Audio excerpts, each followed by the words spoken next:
اعوذ باللہ من الشیطان الرجیم بسم اللہ الرحمن الرحیم۔ ناظرین، آج کی اس ویڈیو کے اندر ہم انشاءاللہ سورہ النمل کا اردو ترجمہ کا آغاز کریں گے۔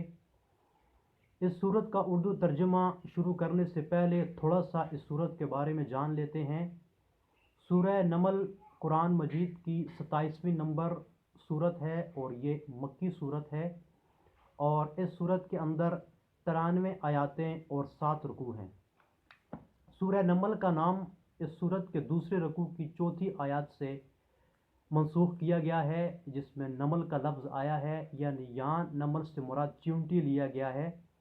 اور اس پوری آیات کا مطلب یہ ہے جس سے اس سورت کا نام ماخوذ کیا گیا ہے کہ یہاں تک کہ سلیمان ایک چونٹیوں کے میدان میں پہنچے اور چونٹیوں نے ان چونٹیوں کے یعنی کہ جو چونٹیاں تھیں ان میں سے ایک چونٹی نے اپنی باقی چونٹیوں کو یہ تلقین کی کہ اپنے اپنے بلوں میں چھپ جاؤ،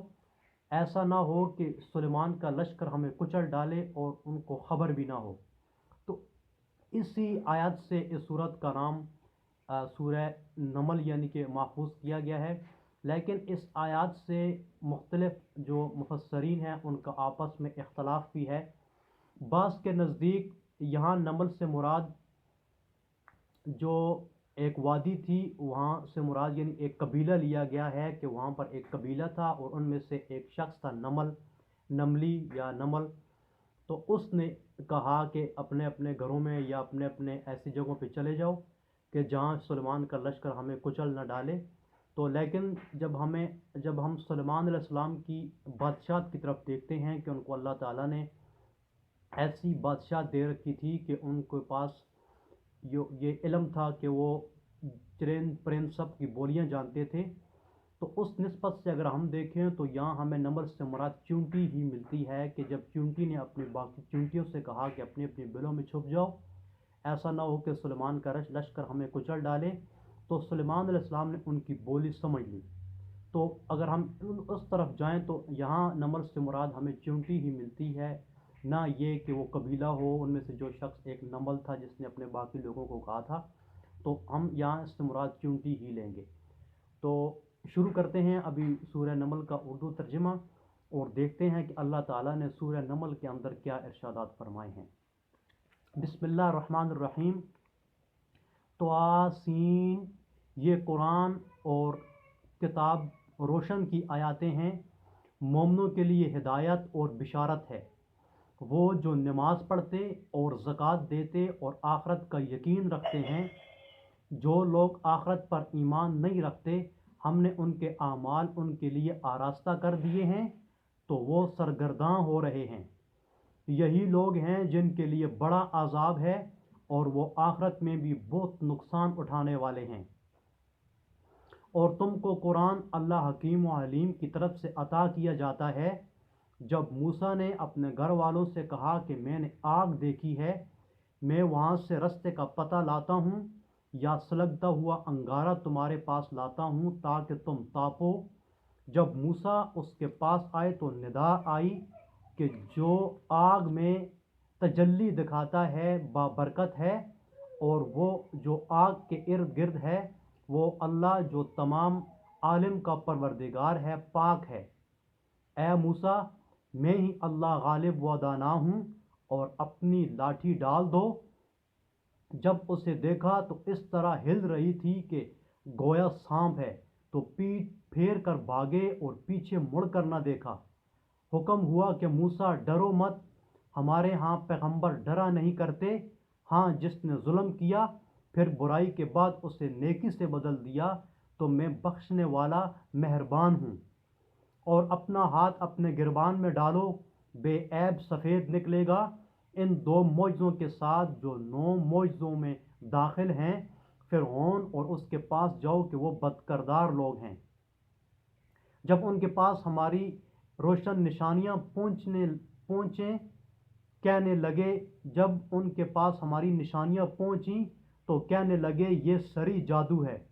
اور بے انصافی اور غرور سے ان سے انکار کیا، لیکن ان کے دل ان کو مان چکے تھے۔ سو دیکھ لو فساد کرنے والوں کا انجام کیسا ہوا۔ اور ہم نے داؤد اور سلیمان کو علم بخشا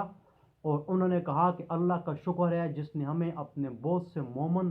بندوں پر فضیلت دی، اور سلیمان داؤد کے قائم مقام ہوئے اور کہنے لگے کہ لوگوں، ہمیں اللہ کی طرف سے جانوروں کی بولی سکھائی گئی ہے اور ہر چیز عنایت فرمائی گئی ہے، بے شک یہ اس کا سری فضل ہے۔ اور سلیمان کے لیے جنوں اور انسانوں اور پرندوں کے لشکر جمع کیے گئے اور وہ قسم وار کیے گئے تھے، یہاں تک کہ جب چونٹیوں کے میدان میں پہنچے تو ایک چونٹی نے کہا کہ چونٹیوں، اپنے اپنے بلوں میں داخل ہو جاؤ، ایسا نہ ہو کہ سلیمان اور اس کے لشکر تم کو کچل ڈالیں اور ان کو خبر بھی نہ ہو۔ تو وہ اس کی بات سے ہنس پڑے اور کہنے لگے کہ اے پروردگار، مجھے توفیق عنایت کر کہ جو احسان تو نے مجھ پر اور میرے ماں باپ پر کیے ہیں ان کا شکر کروں اور ایسے نیک کام کروں کہ تو ان سے خوش ہو جائے، اور مجھے اپنی رحمت سے اپنے نیک بندوں میں داخل فرما۔ اور جب انہوں نے جانوروں کا جائزہ لیا تو کہنے لگے کہ کیا سبب ہے کہ ہدہد نظر نہیں آتا، کیا کہیں غائب ہو گیا ہے؟ میں اسے سخت سزا دوں گا یا ذبح کر ڈالوں گا یا میرے سامنے اپنی بے قصوری سری دلیل پیش کرے۔ ابھی تھوڑی ہی دیر ہوئی تھی کہ ہدہد موجود ہوا اور کہنے لگا کہ مجھے ایک ایسی چیز معلوم ہوئی ہے جس کی آپ کو خبر نہیں، اور میں آپ کے پاس شہر سبا سے ایک یقینی خبر لے کر آیا ہوں۔ میں نے ایک عورت دیکھی ہے کہ ان لوگوں پر بادشاہت کرتی ہے اور ہر چیز اسے میسر ہے اور اس کا ایک بڑا تخت ہے۔ میں نے دیکھا کہ وہ اور اس کی قوم اللہ کو چھوڑ کر آفتاب کو سجدہ کرتے ہیں، اور شیطان نے ان کے اعمال انہیں آراستہ کر دکھائے ہیں اور ان کو رستے سے روک رکھا ہے، پس وہ رستے پر نہیں آتے، اور انہیں سمجھتے کہ اللہ کو جو آسمانوں اور زمین میں چھپی چیزوں کو ظاہر کر دیتا ہے